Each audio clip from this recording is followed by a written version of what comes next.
comecei de maneira muito sui generis como professor de arte. Antes de ser um professor de arte, nem era professor de arte, eu era professor de desenho. A gente não tinha esta disciplina, pelo menos no ensino público, definida dessa maneira, arte. Era a cadeira de desenho. Eu não tinha na minha formação universitária nenhuma bagagem que me preparasse, digamos assim, para exercer esse cargo. Eu podia ser professor, como qualquer universitário naquele momento. Mas eu não tinha uma preparação para ser professor de arte.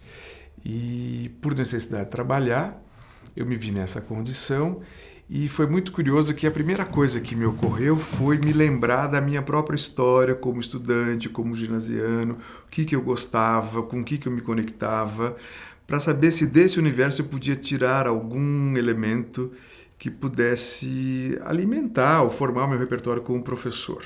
Então eu achei que podia ser um bom começo fazer isto.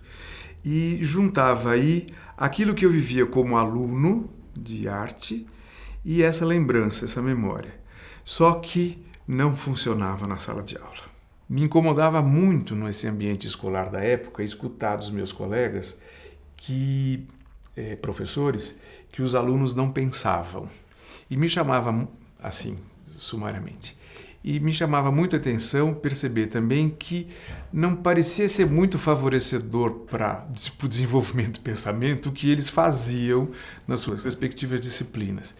E eu então fiquei muito curioso para saber se era possível ensinar alguém a pensar. E descobri um manual de psicologia maravilhoso publicado pela Faculdade de Educação da USP, de uns psicólogos americanos, que eu não me recordo mais o nome.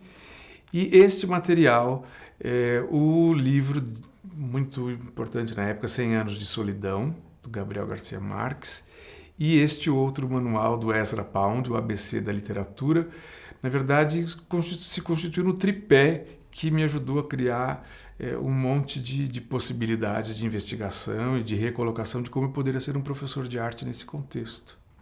Isto foi em 73, no Jardim São Luís, numa escola estadual de primeiro grau. Minha formação foi na Escola de Comunicações e Artes. A minha professora nesta área específica foi a professora Ana May. Não era um período em que se falava de museus ou de artistas ou de história da arte, nada disto junto, vinculado ao trabalho do professor. De maneira geral, o que eu me recordo é que existia um grande temor de uma aproximação com esta área, sobretudo pela implicação que poderia ter desta área ser fornecedora de modelos para a expressão dos alunos, digamos assim.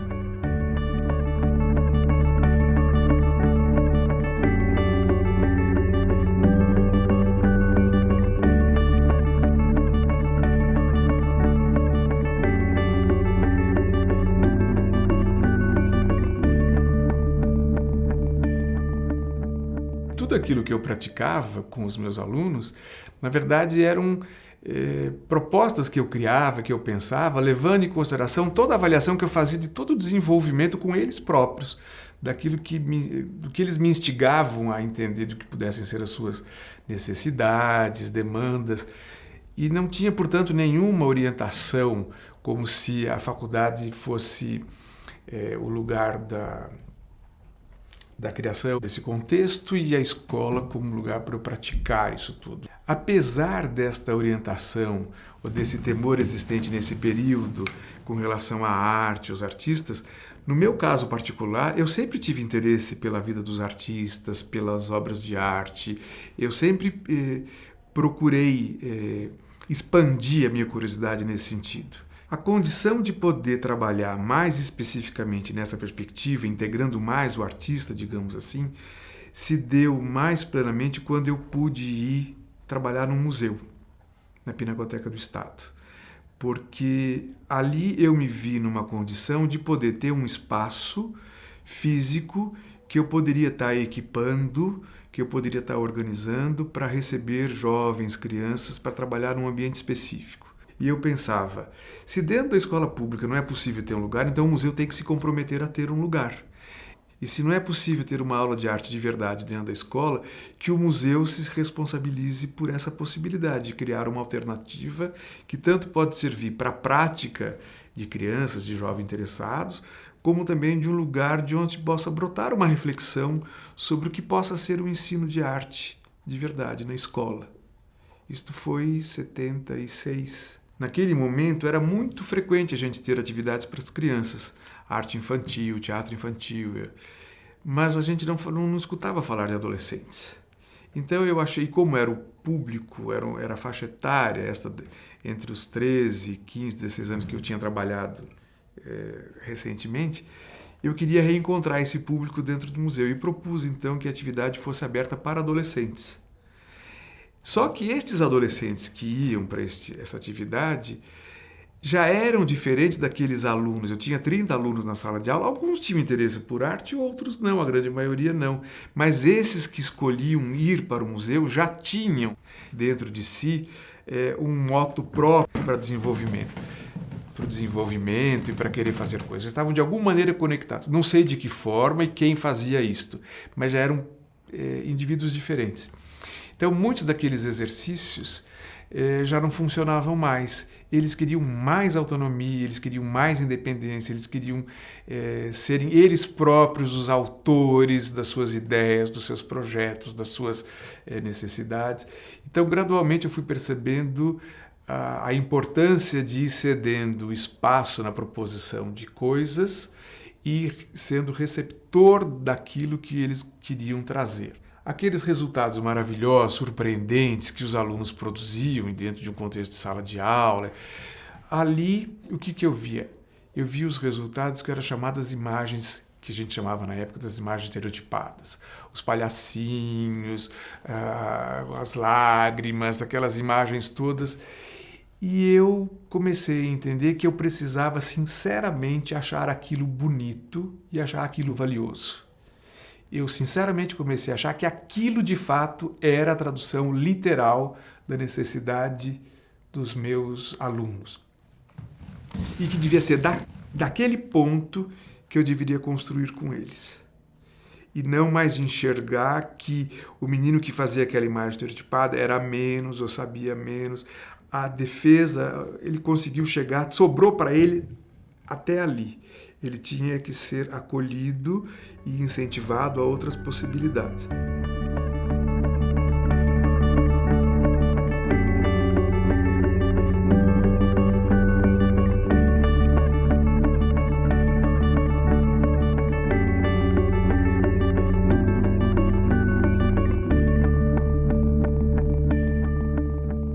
Este acontecimento, eu acho que gerou uma diferença muito grande na estruturação até do próprio trabalho.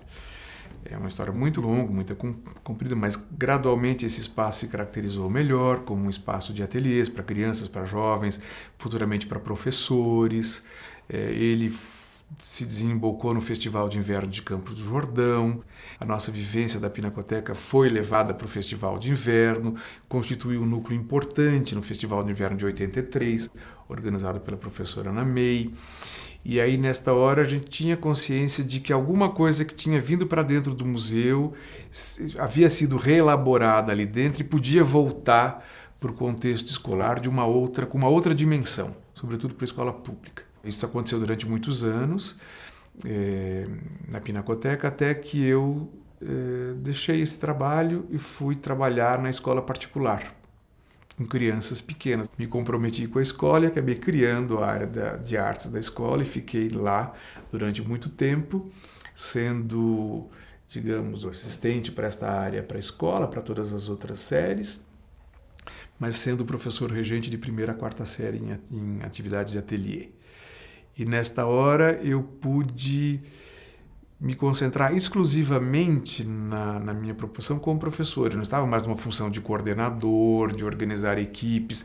E eu acho que essa vivência me equipou definitivamente para esses créditos todos que eu tenho ainda hoje, de me constituir sempre num sujeito que é mais continente do que conteúdo, ou que gera condições para que os conteúdos possam emergir e serem acolhidos mesmo nesta área em arte. E nesta hora eu acho que é fundamental que esse lugar onde a gente vai trabalhar esteja muito bem definido, porque eu tento sempre trabalhar naquela direção de eliminar qualquer vestígio de dependência do aluno comigo para que o seu desejo fique interrompido por uma coisa de outra ordem. O menino quer martelar, quer pregar, quer serrar, ele não pode ser interrompido, no meu entender, por aonde está o martelo, esta passagem tem que se dar diretamente para o objeto que vai atender e vai viabilizar a materialização e vai materializar o desejo deste participante. Está posto de uma tal forma que, se alguém quiser pintar, a tinta está lá. Eu não preciso ser redundante e perguntar se ele não quer pintar. Ele está querendo ou está precisando de outra coisa enquanto a tinta está lá. E a minha função é dar tempo para que isto surja por aqui ou por ali.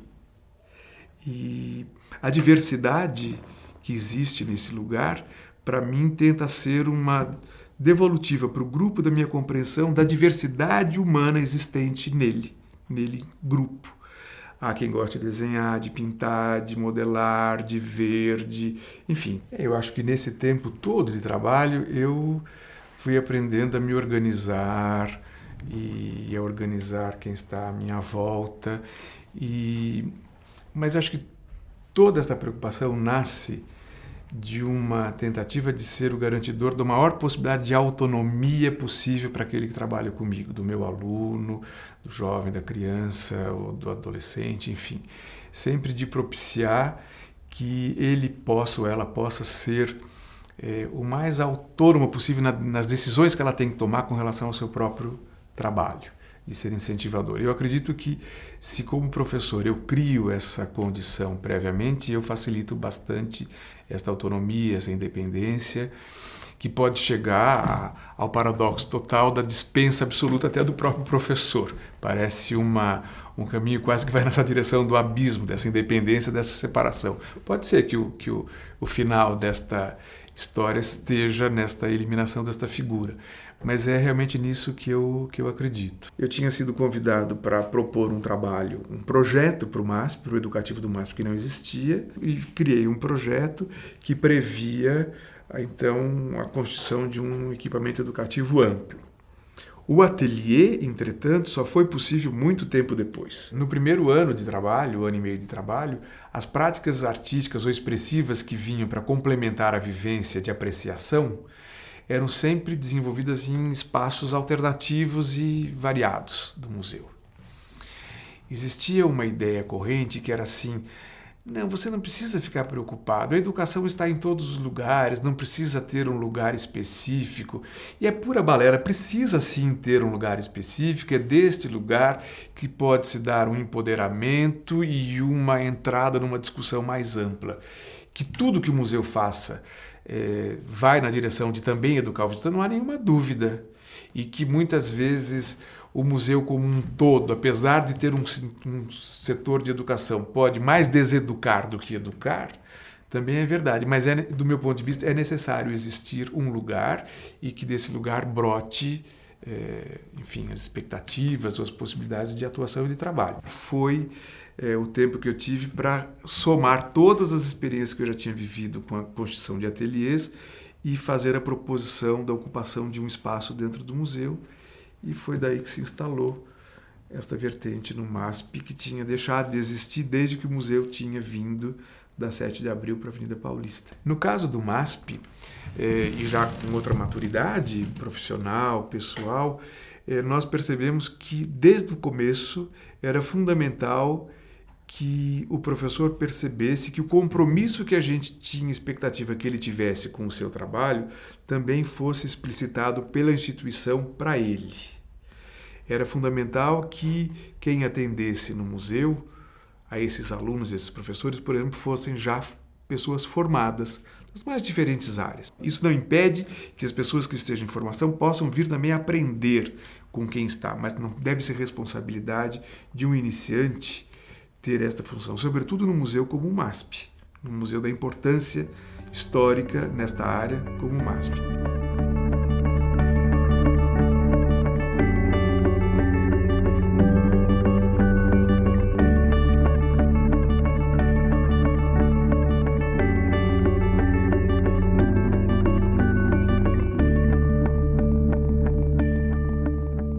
Quantos professores não nos procuraram querendo que nós falássemos de Tarsila do Amaral? E no museu não há Tarsila do Amaral. Então, este professor não conhece o MASP, ele precisa conhecer o MASP. Ele precisa saber quais são as potencialidades que esse museu tem para poder depois demandar programas específicos.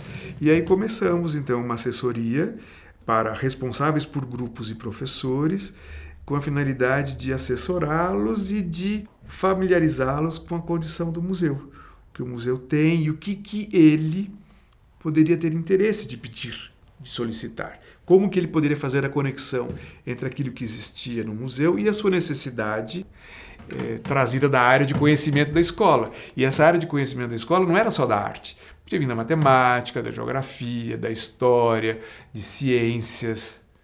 Então não é naquela perspectiva de que a gente vai trabalhar com a área de conhecimento arte, enquanto área de conhecimento já instituída, robusta, fortalecida na escola, mas estamos voltados para qualquer área de conhecimento da escola.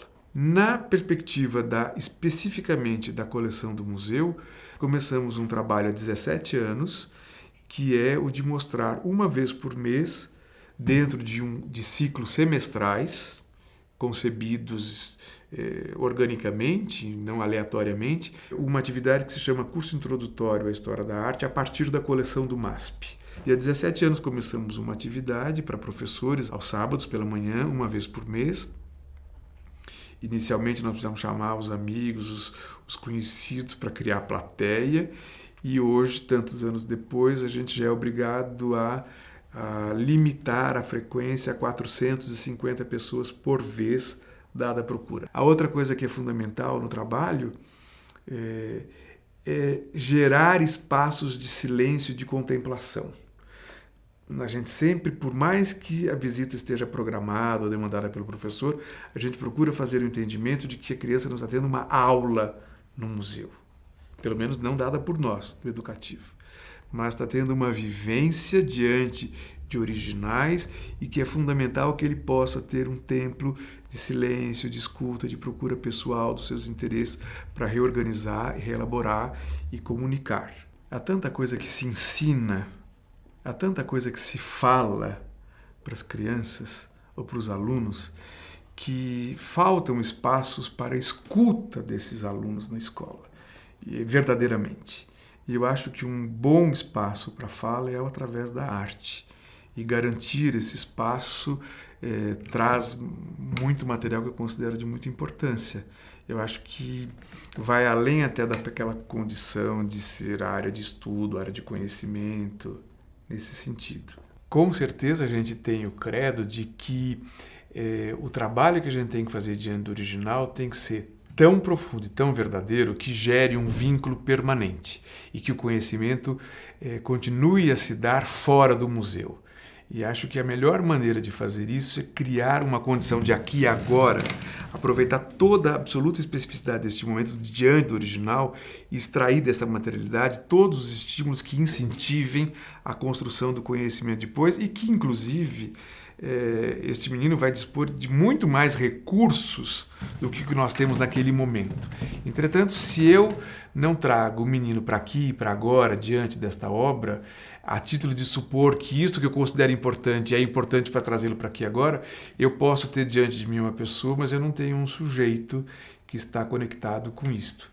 É claro que eu estou dizendo que nós não nos furtamos a qualquer tipo de informação que possa ser acrescentada, mas ela de per si me parece completamente vazia se não fizer sentido, se não fizer parte de uma dinâmica que de alguma forma foi prevista, solicitada ou demandada. Vivenciar com prazer essa estada no museu de uma forma que possa ser gostoso até poder voltar depois sozinho ou trazendo outras pessoas, que não é um lugar chato, que é um lugar que inclui também a minha maneira de ver. Me ocorre pensar agora, por uma livre associação, que é quase o equivalente àquela situação do palhacinho com lágrimas, sabe? Que supostamente a gente acha que é um produto estereotipado, que portanto pode ser descartado para vir alguma coisa mais criativa no lugar. Eu acho que acolher o visitante, integrá-lo nessa genuinidade da sua expressão, do seu comentário, é a melhor maneira para, no momento certo, encaixar todos os conhecimentos que são necessários para vivenciar profundamente aquela obra, porque se criou um vínculo. E eu acho que o vínculo se dá muito por essa dimensão, não tanto por essa forma mais intelectual, mais mental, e que é quase que sempre de domínio absoluto de quem está ali no comando, quem tem intimidade do outro lado do museu, né? Não do adolescente, ou seja, de quem for do visitante.